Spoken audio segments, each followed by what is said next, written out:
Bien, chers amis, bonjour.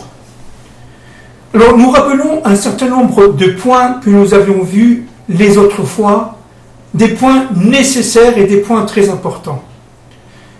Le premier point, c'est que l'être devenant hébreu est par essence universel, c'est-à-dire qu'il porte en lui, par sa situation historique, par sa situation personnelle, par sa situation dans une collectivité, des forces qu'on retrouve, n'est-ce pas, à l'extérieur du peuple hébreu, à l'extérieur du peuple juif devenu hébreu, de manière à que l'ensemble des forces reconstitue ce qu'on appelle l'être universel, Adam Harishon, le premier homme.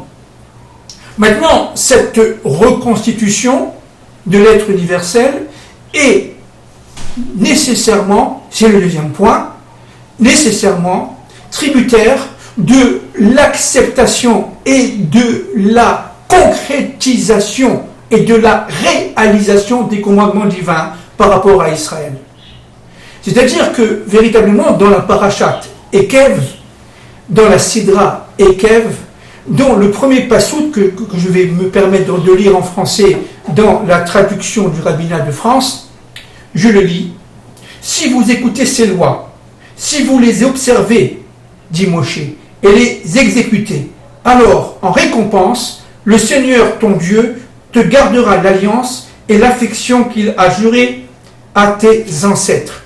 Il t'aimera, te bénira et te multipliera. Il bénira le fruit de tes entrailles et le fruit de ton sol, ton blé, ton vin, ton huile, le produit de ton gros bétail. » Je saute un tout petit peu. Tu seras béni entre tous les peuples.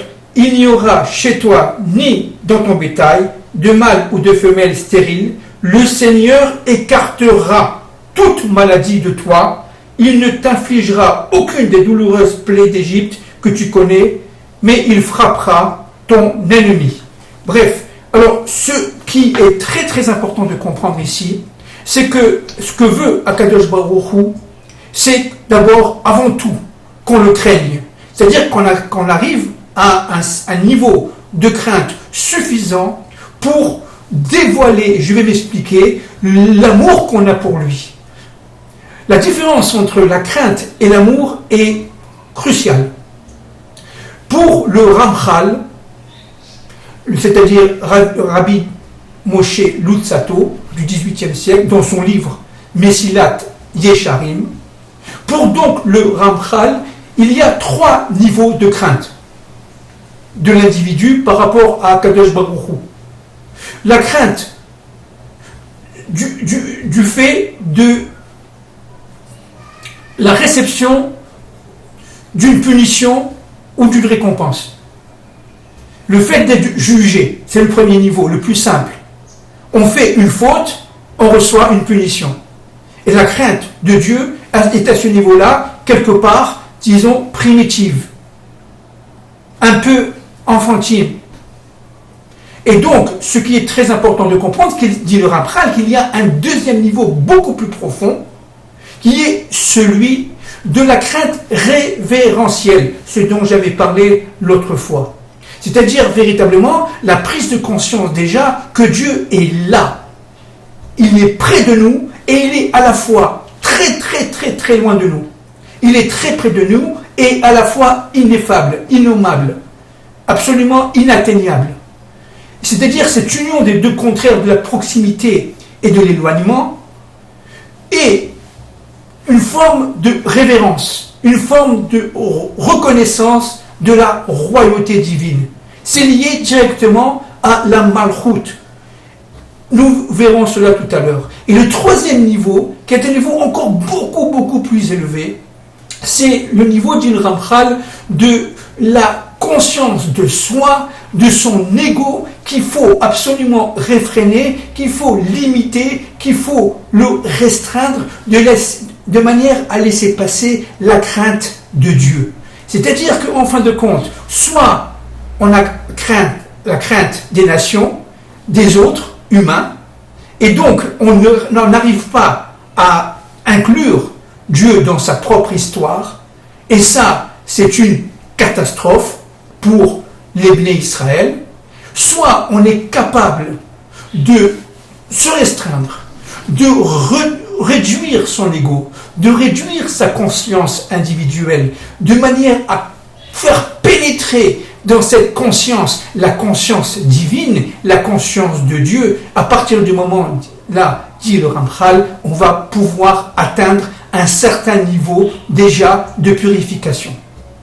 C'est-à-dire que la prise de conscience de la crainte de Dieu doit être absolument reliée à un certain niveau de purification, c'est-à-dire d'engagement dans les commandements.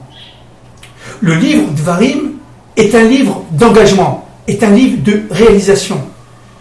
Il s'agit, si vous voulez, dans le livre Dvarim, nous sommes presque rentrés en Eretz Israël, les 40 ans du désert sont passés, Moshe va être rappelé à Dieu, et donc il donne les éléments de réalisation, c'est ce qu'on appelle les éléments féminins, les éléments de la malchoute au peuple d'Israël, de manière à ce que lorsqu'il deviendra véritablement hébreu, il passera, si vous voulez, le pont entre la galoute, le monde de l'Égypte, et la délivrance, le monde d'Israël, eh bien il aura les capacités grâce à la réalisation de toute la Torah, c'est-à-dire la réalisation des commandements d'abord divins, il arrivera à reconstituer sa propre histoire. Et c'est ça le but. C'est-à-dire le but de la crainte de Dieu, c'est d'arriver à l'amour de Dieu. Alors je vous explique un peu. L'amour de Dieu a été donné par Dieu dans sa magnificence, dans tout son chesed à Israël. Dieu aime d'une manière tout à fait gratuite, évidemment, le peuple d'Israël. Et il lui a donné la Torah Be'ahava. C'est-à-dire qu'il va donner la Torah Be'ahava parce que la Torah lui a été donnée déjà par les 10 commandements dans le désert. C'est-à-dire que chacun d'entre nous a enfui en lui l'amour de Dieu. Même si véritablement il n'en a pas conscience, même si véritablement il ne mange pas kasher, même si véritablement il est complètement assimilé, il arrive à un moment donné de sa propre histoire où, devant les forces ennemies, les forces d'Amalek, il dira à Cannes, ça suffit, je préfère me suicider, je préfère mourir, mais je ne veux pas, évidemment, chas v'shalom, maudire, chas v'shalom, le nom de Dieu. Je ne veux pas faire ce qu'on appelle en hébreu un chilul Hashem. Et je suis prêt à mourir pour cela. Et cette force-là qui fait que je ne suis plus d'accord à cette assimilation qui va jusqu'au reniement du divin qui est en moi, et à partir de ce moment-là, Akadosh Baruch Hu va donner cette capacité à l'homme de non seulement le craindre, mais aussi le craindre par amour, c'est-à-dire l'union de la crainte et de l'amour. Et pour cela, pour arriver à cette union de la crainte et de l'amour, il est absolument nécessaire d'étudier la Torah. L'étude de la Torah est fondamentale, nécessairement fondamentale, parce que la Torah qui est en nous va nous permettre, par l'attribution et la réalisation de tous les commandements, eh bien, de parfaire notre âme, d'atteindre notre essence, de manière à arriver à un niveau de purification qui touche le niveau de sainteté. C'est-à-dire que le problème, on arrive à aimer Hachem, ça veut dire à avoir la révélation de l'amour de Dieu, lorsque on est près du premier niveau de sainteté, c'est-à-dire de recevoir. Et c'est ça le problème. Et c'est toute la question. La question de Am Israël est la réception pour la donation. La réception pour donner. C'est vrai au niveau individuel, c'est vrai au niveau collectif. Et au niveau individuel, donc, recevoir, qu'est-ce que ça veut dire? C'est pas seulement recevoir, évidemment, des brachot, des bénédictions, de l'argent, de la nourriture. C'est vrai, c'est aussi très important, mais ce n'est pas cela. C'est recevoir la chokhma qui fait que nous comprenons notre propre histoire.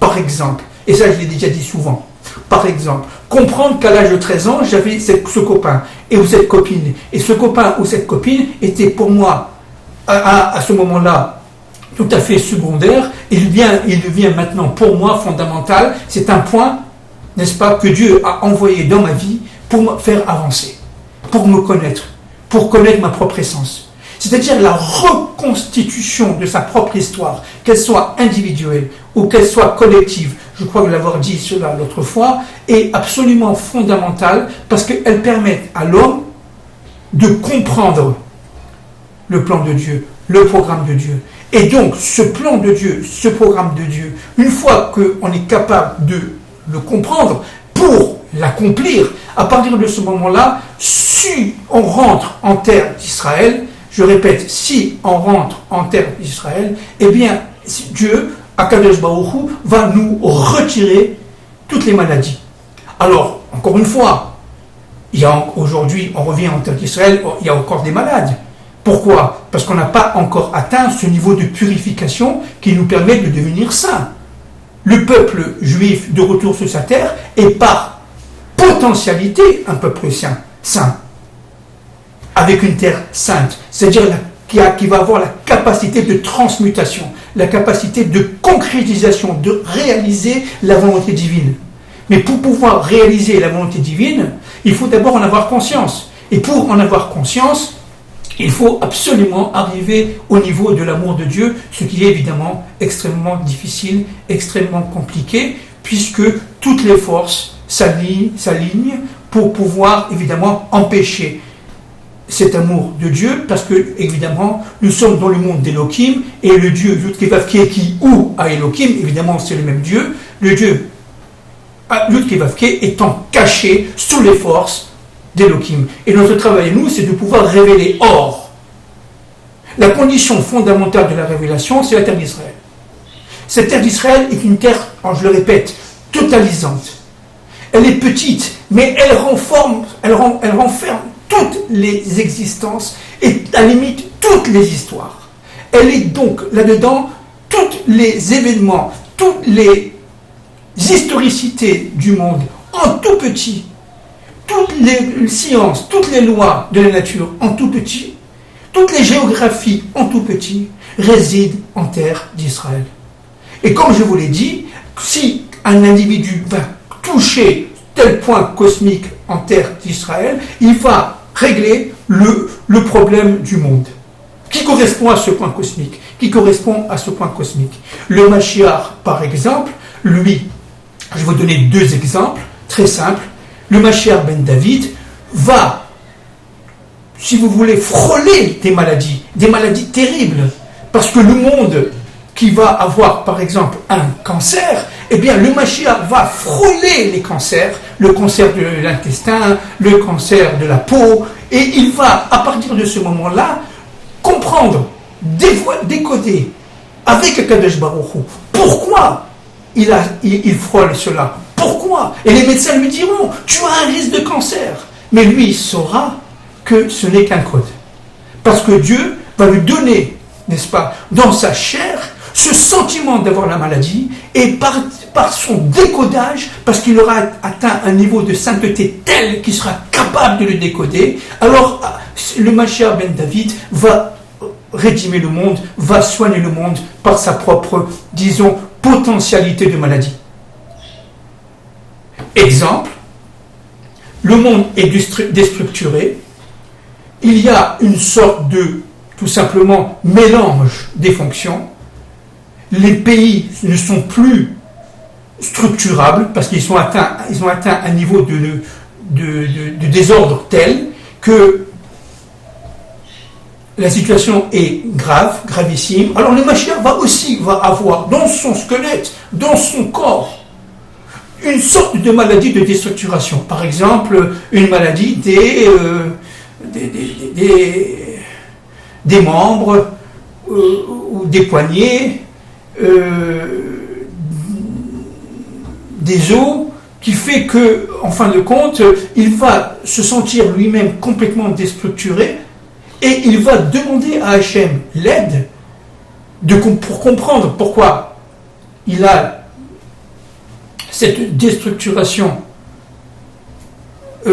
physique, et notamment au niveau des articulations, comme le monde est désarticulé, lui il sera désarticulé, et une fois qu'il aura compris progressivement, encore une fois, par la volonté divine, parce qu'il aura atteint un niveau de sainteté tel qu'il va tout simplement se rédimer, Dieu va le guérir, et à partir de ce moment-là, par cette guérison, il guérira le monde, progressivement.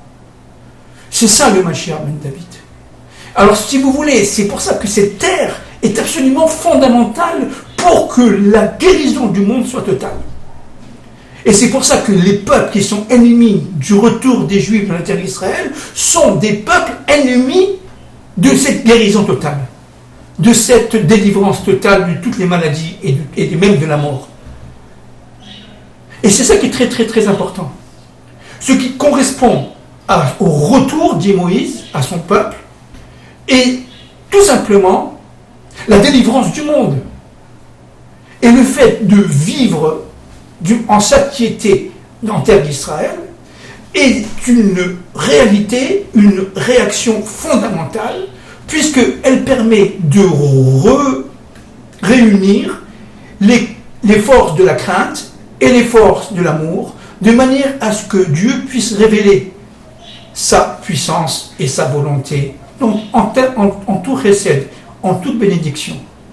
Akadosh Baruch Hu, si vous voulez, a attendu le retour du peuple juif sur sa terre, une terre qui est une terre, si vous voulez, spéciale. Les nations ont tellement fauté dans l'histoire, et Dieu s'est tellement caché jusqu'au 7e ciel, que, en fin de compte, Akadosh Baruch Hu a cherché un endroit, si on peut se permettre de parler comme ça, bien entendu, un endroit dans le monde, et cet endroit, c'est Eretz Israël, où il y a une sorte de fissure, vous voyez, une sorte d'ouverture, où il peut enfin pénétrer par la fissure et résider dans ce monde d'une manière cachée. C'est le temple de Jérusalem, c'est le Even Ashtia, n'est-ce pas? C'est Jérusalem et son temple, c'est Eretz Israël. Et là, il réside en Eretz Israël. C'est-à-dire que c'est pour ça qu'il observe tout ce qui se passe en Eretz Israël du début de l'année à la fin de l'année. Alors, du début de l'année, ça veut dire quoi? Ça veut dire à un certain moment de l'histoire du peuple d'Israël et l'histoire du monde.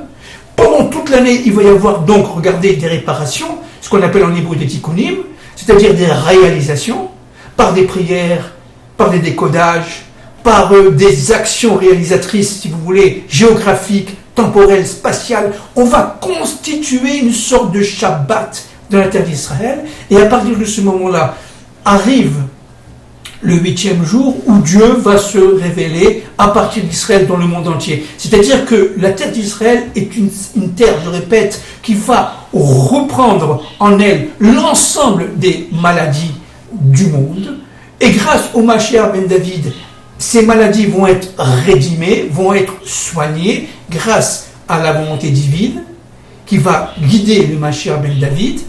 Et Moshe, c'est dans cela qu'il parle. Moshe dit, attention, mes frères et mes sœurs, votre comportement en terre d'Israël doit être exemplaire. C'est-à-dire que vous n'allez pas aggraver la maladie par une autre maladie. Par exemple, l'amour du gain, l'amour de l'argent, pour l'argent, l'amour du plaisir, l'amour du désir, sans Dieu. Moshe dit, attention, parce que cette fois-ci, la terre, comme pour les Cananéens, la terre va vous rejeter. C'est-à-dire que nous n'avons pas, si vous voulez, de permis de rester sur cette terre indéfiniment. C'est une terre conditionnelle. C'est une terre de méta-histoire. Elle porte en elle la capacité d'espérance. Et la terre d'Israël, grâce au décodage du Mashiach ben David, Bezrat Hashem, et du retour d'Israël dans ces points cosmiques qui correspondent à la terre d'Israël, eh bien, va soigner le monde. Et donc, ce qui est très très important de comprendre, c'est que Dieu réside en terre d'Israël du début de l'année à la fin de l'année. La fin de l'année, évidemment, est une fin d'enrichissement. Elle va s'enrichir d'une année par rapport au début de l'année, n'est-ce pas? Et vous savez que Rosh Hashanah, pour nous, c'est le début d'une année nouvelle. Mais ce début d'une année nouvelle porte en elle d'abord sa propre historicité des années anciennes, et on remonte cela jusqu'à la limite Bereshit, puis va s'ajouter jour après jour, action après action dans cette année, toutes sortes de réalisations qui font que cette année va s'enrichir énormément et va permettre l'humanité de sortir vers sa propre libération, vers sa propre délivrance. Alors c'est ça qui est très très très important, c'est ça qui est en jeu. L'enjeu du retour de la terre, en terre d'Israël, c'est d'abord sacraliser le nom de Dieu, faire en sorte que Dieu est présent, dans toute sa force et dans toute, si vous voulez, sa présence, dans toute son intensité, mais il est caché. Et pourquoi il est caché? Parce qu'il demande à Israël de faire sa fonction, c'est-à-dire véritablement de le dévoiler. De dévoiler, parce que la terre d'Israël est une terre de dévoilement. C'est pour ça que c'est une terre sainte. Or, une terre sainte ne peut dévoiler sa sainteté, ça veut dire sa lumière, qu'avec un peuple saint, qui a lui-même sa propre lumière.